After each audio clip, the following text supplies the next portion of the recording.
Nag-inspeksyon kanina si PNP Chief Director General Ronald De La Rosa sa mga tindahan ng paputok sa Bukawi, Bulacan. Sa gitna nito, isang iligal na paputok ang biglang umusok. Makibalita tayo kay Trisha Zafra. Nagkagulo ang mga tao at mga miyembro ng media kanina sa Bukawi, Bulacan nang biglang umusok ang iligal na paputok na ipinipresenta ni PNP Chief Ronald De La Rosa. Agad kinuha ni Bulacan Provincial Director Romeo Karamat Jr. ang paputok at inihagis sa kalsada. Binuhusan din ito ng tubig para hindi na pumutok.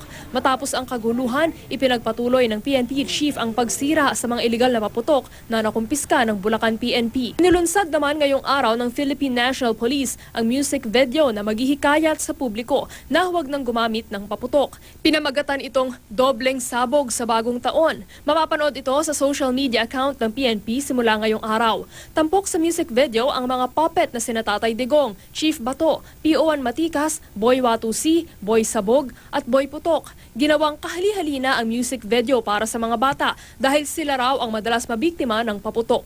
Nangangamba naman ang mga nagbebenta ng paputok sa matubal nilang benta. Karaniwan daw kasi, dagsana ang mga tao tuwing sasapit ang December 29 pero kabaligtaran ito ngayon. Halos walang namimili ngayon sa lugar.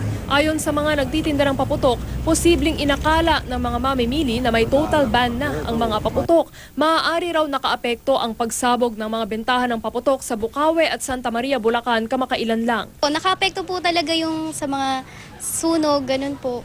Paano naka-apekto? Natakot ba Natakot po sila. Para last year, sir, mas marami po nung last year ganitong panahon. Mas marami po. Ito pag hinahabol namin makabawi nila sa puhunan eh. Ang mamimili namang si Robert Siquia mula Quezon City, taon-taon daw dito namimili ng mga paputok at pailaw. Pero dahil may kamahalan na ang mga presyo ngayon, hindi na raw kasing dami kumpara sa mga nakaraan ang kanilang mga binili ngayon. Ngayon medyo konti lang kasi medyo yung budget. More on the food na kami, pagkain.